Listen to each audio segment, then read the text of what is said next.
there's always going to be haters. You're not playing the game right if you don't have haters. So, I can't really say we have too many haters. What happened to TRAPT? The musician was initially labeled as racist and xenophobic, denying the existence of white privilege, attacking the victim mentality of African Americans, supporting President Trump's Chinese virus rhetoric, and more. Short answer, outdated music and extreme social media posts. Thank you for watching. Please subscribe.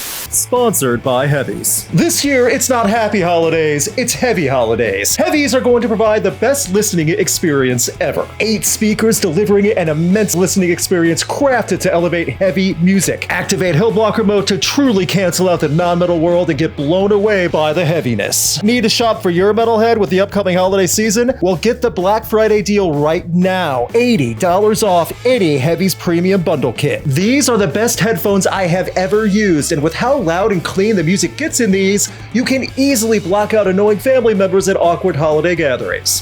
Heavy holidays indeed. Get Heavies cheap with their Black Friday discount, $80 off. Make it heavy holidays and make the metalheads in your life happy. Before 2020, if you would have said that a former 2-time Billboard #1 rock song band and Billboard Rock Song of the Year winner would have been blacklisted from venues and the laughingstock of the rock community, I would have scratched my head trying to think of who it could be. The reason for that before 2020 qualifier is that not many people really thought about TRAPT until frontman Chris T. Brown went nuclear online. The information about TRAPT and Chris T. Brown now is fairly well known, with endless screenshots of tweets and other social media posts focusing on racist and even, PDF file-esque statements that would never reflect even a good band in a good light, let alone a 2-hit wonder from 20 years ago. TRAPT have had their Twitter account suspended as the singer responded to a tweet from the Ill-Tempered podcast that turned into a discussion about the morality of a sexual relationship between an of-age adult and their underage partner. Thank you, one. That's really strong. Ding dong.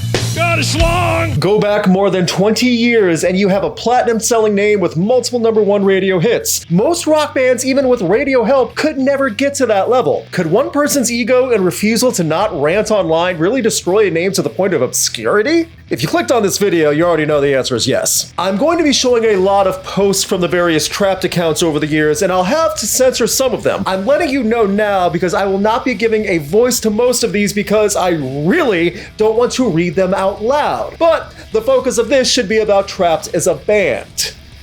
To an extent. How could a group who had so much success in such a quick time in the 2000s, who went on big tours supporting national acts, get to the point of only playing small bar and grills in small towns? This photo is a still frame of TRAPT and Chris T. Brown's success in 2024. It sucks to say, but I do hope the servers got tipped extra that night for having to listen to TRAPT live for hours while serving food. If you ask Chris T. Brown, he will gladly tell you how strong his streaming numbers still are today. He'll even post those numbers without anyone asking, but something doesn't add up when you look at how steep of a downfall it's been for a group that had the dream of success early. I'm going to go through time briefly and use album releases as time periods to make a point. TRAPT went from a radio staple in 2002 to radio silence. And it's not radio's fault. Everyone may think the band started with the self-title, but it's not true. Amalgamation was the DIY self-release from TRAPT in 1999, with Chris T. Brown and Pete, the bassist, founding members, selling the albums at live shows. TRAPT was even opening for bigger names in California that year, like Papa Roach. That's not a small feat, as Papa Roach had been around for a few years before and were on the bubble of becoming a household name. TRAPT had early success in many ways and friends in the industry. Now, Chris T. Brown counts online trolls and Proud Boys as friends.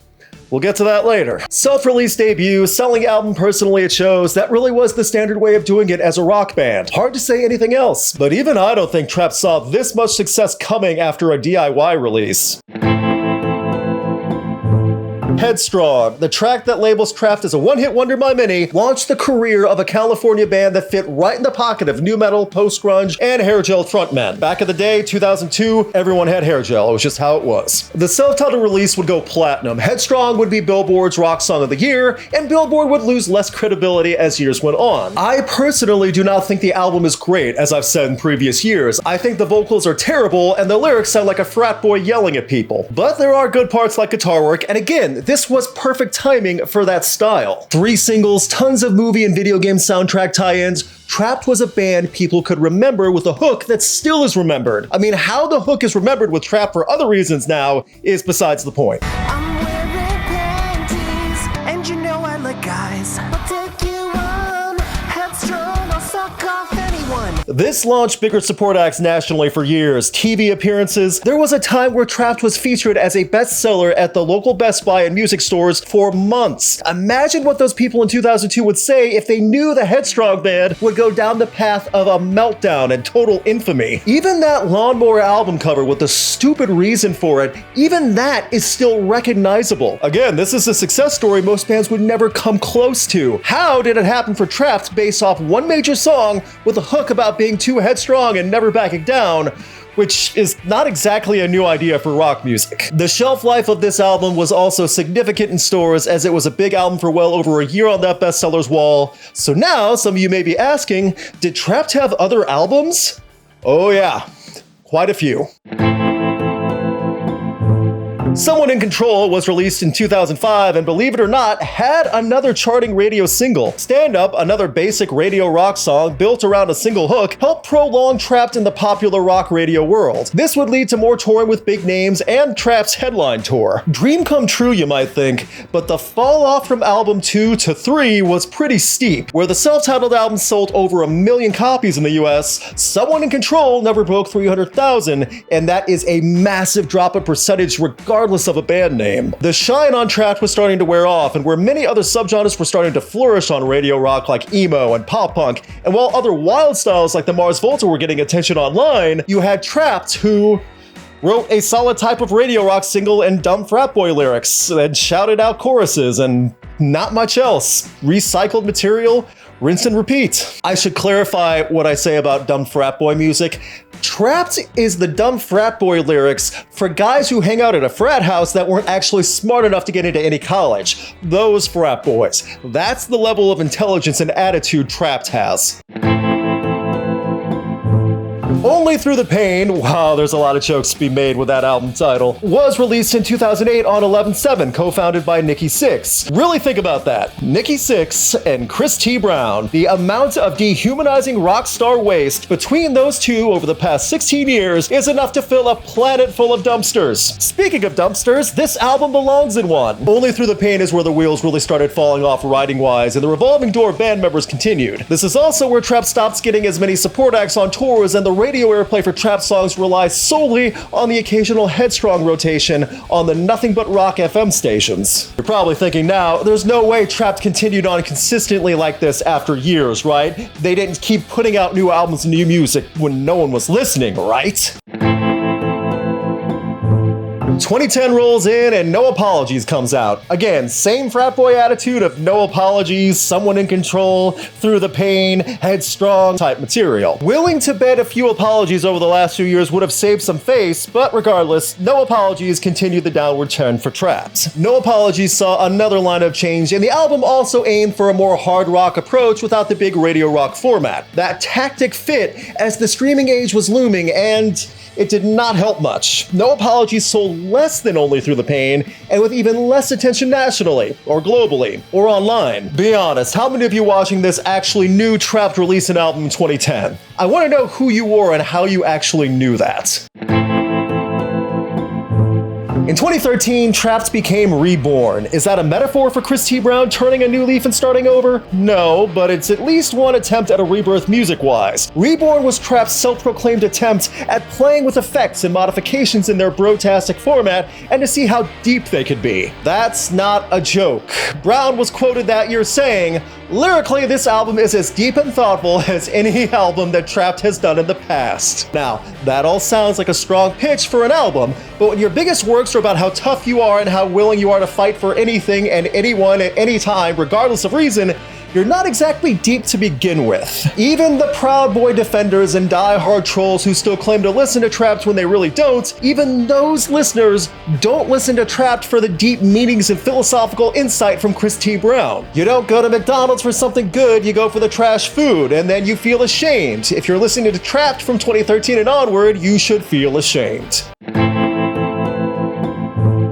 Then comes DNA, the partially funded album sparked by Indiegogo from the band. That's right, there were fans out there willing to give their money to Chris T. Brown to help him make more music. Think of the shadiest for-profit charity you can imagine. I would still rather donate to that than TRAPT making more music. DNA was an attempt to really give bang for your buck album-wise. 12 songs, then several acoustic tracks, then the Best Buy exclusive had even more acoustic tracks and 2 bonus songs, over an hour of new TRAPT, and it bombed. I mean, the streaming age eliminating the necessity of physical media, along with TRAPT no longer having a name or any value, all that together, this album bombed. And there's definitely going to be at least one idiot in the chat or in the comments or sees this online wanting to know where my #1 song is and my platinum album is. I don't have one. It's true. I also don't have a Michelin star or a world-class restaurant or recipe, but I definitely know what bad food tastes like.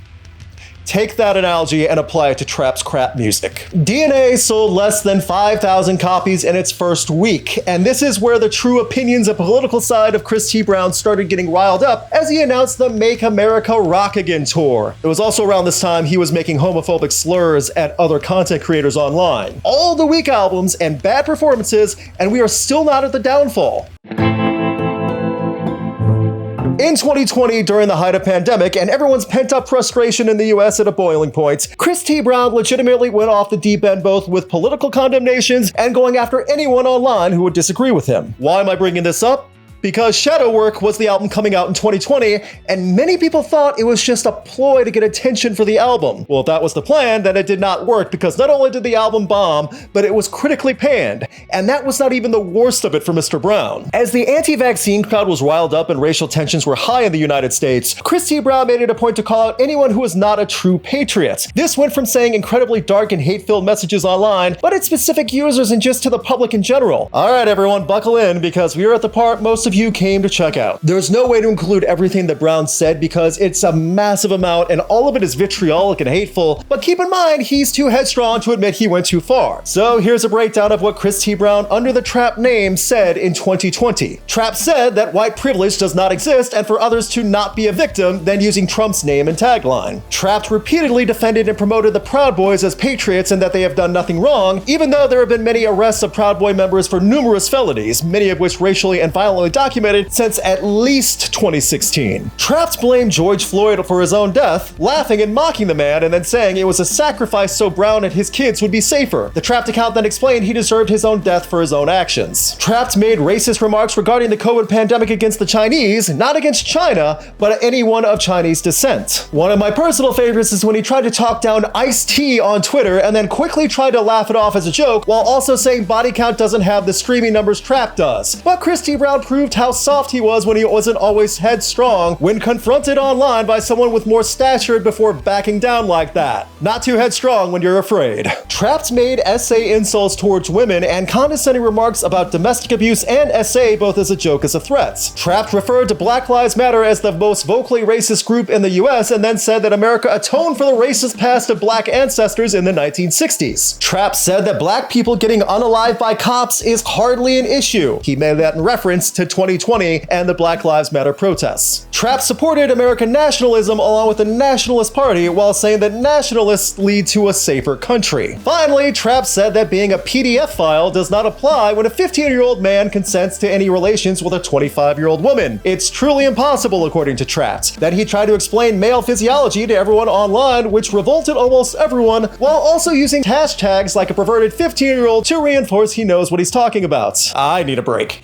That one needs to be broken down a little bit also, because amidst all the racially motivated social media posts under the TRAPT accounts, all the nationalist stuff, it was the long rants about what Chris T. Brown considers being a PDF file, and that 15-year-old males cannot be victims because 15-year-old males would always want to be with 25-year-old women, and that finally led to the original Twitter account being removed. Remember that this was Twitter before Elon Musk owned it, and Twitter accounts had to go to extreme lengths before being removed by Twitter administration. TRAPT earned that achievement, though. The Facebook group for TRAPT was also deleted in late 2020 for grounds of hate speech, and Yeah, that's an accurate description. Now go back to 2020 where TRAPT cannot tour and they have an album that did so badly that Chris T. Brown reportedly couldn't afford to pay the album artwork artist or the music video director on time. With Brown's back against the wall and his nationalist patriotism riled up, TRAPT signed up for the Sturgis rally in 2021 amidst the COVID pandemic and performed the crowd with minimal fans. What happened? Well, a massive COVID spike in South Dakota and went through the Midwest. Brown still denied any wrongdoing and convinced people that COVID was just a hoax. Or at least not as serious as people were making out to be, like in the media. All those people dying, those are just fake news, I guess. If it's not clear, 2020 was the downfall of TRAPT. If Chris T. Brown could have shown an ounce of restraint and kept quiet for at least 50% of the time towards social media, the world would not have known about Brown's racist, sexist, and violent posts that are now permanently tied with the name TRAPT. This behavior went over to Truth Social, and said behavior saw TRAPT getting announced and then removed from venues and touring spots for several years. The downfall was pathetic and self-inflicted, and that brings us to 2024. The Fall would be the perfect title for an album by an artist admitting wrongdoing or seeing the reflection of how far someone has fallen both career-wise and as a person, but nope, it doesn't reflect any of that. The Fall was released in the first half of 2024, completely ignored, and other music was given attention from less problematic artists. It also got to the point where DWP said they were willing to book TRAPT at a Kentucky festival, and then a massive petition was signed and DWP backed down. What are you doing, DWP? You had to have known better. The issue of TRAPT's current state after the downfall isn't regarding The Fall or the latest album. I want to refer to a tweet that Brown said on the TRAPT account in 2020, saying he will make more money in one weekend than any other losers would in 5 years. In 2024, this is where TRAPT was. It was a photo sent to me, and I in turn posted it and shared it with others. If I'm correct, this was taken in St. Joseph, Missouri, to a crowd of happy hour deal seekers. Chris T. Brown saw this photo that was going viral and tried to control the narrative, saying there was much more people there, then bragged about how good his streaming numbers were again, and that it came from a small Twitter account. To which my response to that is, 1, you got kicked off Twitter for being awful, so that's still more followers than you have. 2, Brown has said the same comment about small crowds for years and that we weren't there, so we aren't able to see people actually in attendance. We believe facts and evidence, not delusion. And 3, this is a platinum selling band and musician who cannot even fill up a small town bar and grill. That is horrific. And what's wild about this is that 2024 is still the age of nostalgia for music. So many festivals and tours are celebrating bands of yesteryear and doing well. And there is no demand for TRAPT because so many people know what TRAPT represents and is associated with now. Hate. That's it. TRAPT is a band for Proud Boys and hate-filled 4chan trolls. I want to make a side note of a specific situation where a musician is inflammatory online but plays the victim in real life. Currently, Ronnie Radke of Falling in Reverse is suing Anthony Fantano of The Needle Drop for defamation. The problem with defamation suits is that they are incredibly difficult to prove in court, and Ronnie Radke keeps going online every week bragging about his success, ticket sales, and even posting a screenshot of his bank account. How can anything from The Needle Drop affect Radke if Radke is still bragging about doing so well? There's no proof that defamation is doing anything, let alone affecting you negatively. The same logic applies to Chris T. Brown, who has threatened to sue many people online, but then goes on to brag about how successful he is. How is any defamation going to be proved when you keep telling everyone how great things are for you? And I'm gonna sue TikTok and that guy. Huge trouble on TikTok. A fair question to ask is what's next, and the obvious response would be literally the same thing that's been happening for Chris T. Brown and a revolving door of guitarists and drummers, traveling the road and playing any small bar and grill that will have them and is unaware of TRAPT's behavior online. In the business world and parts of the music industry, PR reps and managers and publicists work through the night trying to make sure everything is worded correctly to make sure a brand, or in this case a band and artist, are positioned perfectly. This is dark. But say Brown stood by every single thing he said and didn't go back on it saying it was just a joke, just that cop-out, you know? But out of the blue, he made a post saying, I acknowledge that I have been aggressive towards people I disagree with. I may have different beliefs, but I reacted quickly and emotionally, and I know I should do better. Something as basic as that, whether he meant it or not, would have done wonders for the TRAPT name and saved a lot of face, so long as he actually cooled off a bit and stopped being addicted to using social media for terrible reasons. The simple act of accountability has saved people, careers, you name it. And Chris T. Brown is incapable of accountability. Just like in the last Downfall video, it's totally possible for Chris T. Brown to have a true awakening and realize how offensive and headstrong he's been, and put more effort into building bridges and trying to improve as a musician and marketing Trapt as a band, not tied with Proud Boys and PDF files. If that ever happens, let me know in the comments. Even if it's years from now, because as it stands, I have no confidence that will ever happen. This is a situation where the downfall of a band is not so much related to outdated music or losing popularity as it is toxic behavior and the refusal to see that no one is believing how good Trapt and Chris T. Brown are doing when pictures like this exist. And tweets like these. The reason for the downfall is due to being a bit too headstrong over terrible beliefs. There are thousands of groups on Bandcamp and other sites struggling to make their name heard and are wildly more talented and less problematic than Trapt. Give those bands your attention and spread the word on them, not on someone who says a few black people dying is not a big deal and then defends PDF logic. Ugh. Finally, here's a dog. We took him on a walk before I started editing today, and he just plopped down on my floor and helped me out. I feel bad that this is the video he has to be part of, but everyone gets to see a good boy at the end of the video.